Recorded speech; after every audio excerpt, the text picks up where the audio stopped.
Breaking news, Ontario's PNP or OINP draws are officially back. Yesterday, June 3rd, Ontario conducted several OINP rounds. In this video, we're going to talk about those rounds and I'm going to make 9 important observation points about these draws. Before we get started, my name is Madhur Parashar. My contact information is on this video and in the description. If you need help with your immigration applications, reach out for our paid immigration services. Now let's get this video started. So yesterday, June 3rd, 2025, OINP started its draws after a break of almost 9 months. This is excellent news. However, the news is not entirely great because these draws were very narrow and very restrictive. So first, let's get into the details of the draws, and then I will make 9 observations about these draws. All the draws were related to employer job offer streams. We know that OINP has 3 employer job offer streams, namely employer job offer international student stream, employer job offer foreign worker stream, and employer job offer in-demand skill stream. So in these 3 streams, there were 4 kinds of draws. So draw number 1 type was for candidates in Eastern Ontario, for candidates in Northern Ontario, for healthcare, and for REDI pilot program. So 3 streams, 4 types of draws. So when you combine these, it's a very complicated kind of draw, but when you combine these, there were almost 10 draws, inviting a total of almost 3,700 candidates. And the split was roughly 2,500 candidates from international student stream, 372 from in-demand stream, 811 from foreign worker stream, and 843 from the REDI pilot program. Now, the exact details are not that important. You can go and check them out on the OINP page itself. So I'm not going to get into which stream, how many invites, and what cutoff score. However, what is most important is to make some observations and predictions about what these draws mean. So point number 1, good news. OINP draws have started again. They were on pause for almost 8 or 9 months. And during this time, people were quite anxious. The OINP quotas were cut. New OINP quota has not yet been announced. They were calculating their backlogs, assessing the forward strategy. They even recently passed a new law about which I've made a separate video. And they were deciding on what the path forward will look like. So it looks like all those strategies, they may not yet be fully figured out, but at least they have a strategy or a path for going forward now. So that blockage has been removed and we can start expecting to see more OINP draws going forward. So that's a good news. Point number 2 is not so good. We know that PNP quotas have been cut by 50%. OINPs is also probably cut, but maybe not by 50%. We don't have the final number yet. So because the quota has been cut, and they're carrying a lot of backlog from prior years, that means they have very few spots or nominations to give out this year.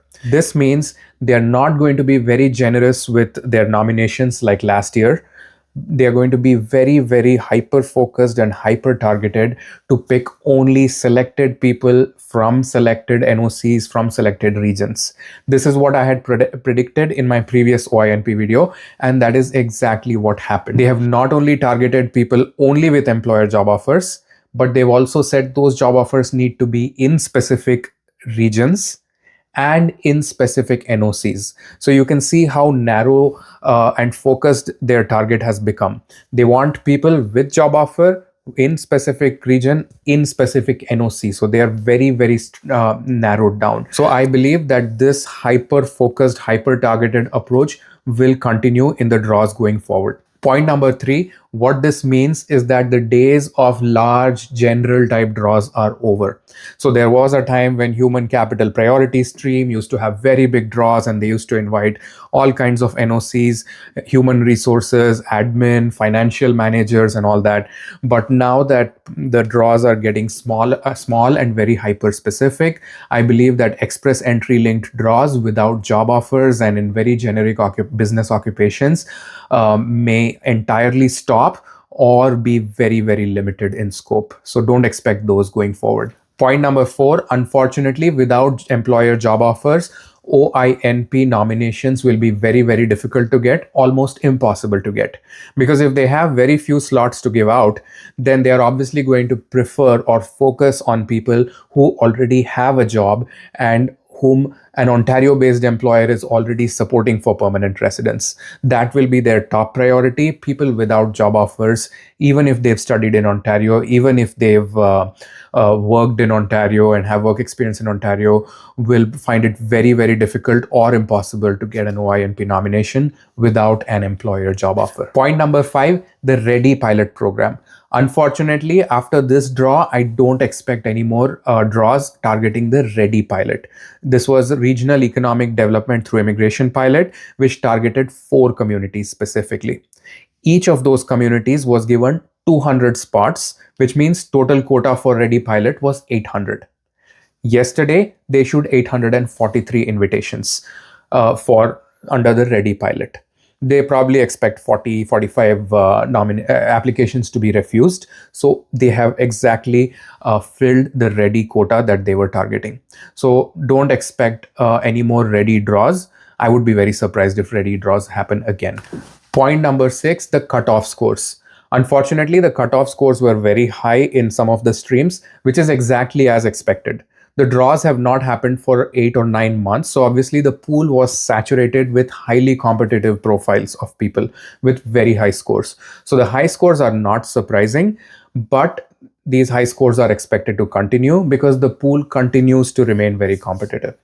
However, if you notice, there are that in the more competitive areas like Eastern Ontario, which includes Ottawa, there the cutoff scores have been as high as 85, and even 68. These are very high cutoff scores. But in other areas like REDI, pilot, and some of the rural areas, the cutoff scores have been very low. It has been as low as 32. So yes, the cutoff scores are going to be very competitive, but if you are in the right NOC, in the right region, then you can still get away with a very low cutoff score. So both possibilities are there, being defeated by a high cutoff score or getting away with a low cutoff score. It depends on your strategy and where you're located and how you are pursuing the right NOC. Point number 7, draw frequency and size. So yes, it's good news that the draws have started again, but people will start expecting that now OINP will have regular, frequent, large draws just like this. I don't think that is true. Why? Because if their quotas have been reduced to 10,000 and they have backlogs, then the remaining spots are very few.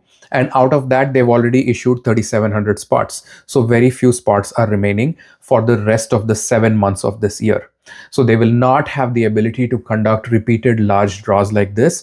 I suspect that the number of draws there will be fewer draws, more spaced out, or frequent draws, but much smaller. So yes, the draws have started. That's a good news, but don't expect this kind of draw to keep happening frequently. So keep your expectations in check. Number 8, new immigration minister. So this new immigration minister has already indicated that they are not planning to increase overall immigration numbers. That's still going to stay within the levels that Mark Miller had released. But she might be open to increasing the quotas of individual provinces in their PNP numbers. If that happens, then Ontario will have more nominations to give out and we might see more flexibility and more draws from their side. However, those negotiations and announcements have not yet happened. So we'll just have to wait and watch if any announcement comes out on that front. I am quite hopeful, but it's just a speculation. We'll have to wait and watch. And point number 9, what about existing applications? Now, Ontario has indicated that because of the backlogs, they have thousands of existing applications whose processing will be delayed and will be quite slow. Unfortunately, people have been waiting for 8 months, 10 months, 12 months for their OINP decision in progress to come through. Now, this is very, very unfair because these people might have to wait for several more months. During this time, people's work permits are expiring, and unfortunately, there is no way around that. It is a very sad situation, but hopefully, Ontario will speed up their processing, although it doesn't look like it. So that's it. Those are my thoughts about OINP. We'll post more content as soon as we have more updates on OINP. My name is Madhur Parashar. My contact information is here. Feel free to reach out if you need help with your immigration applications.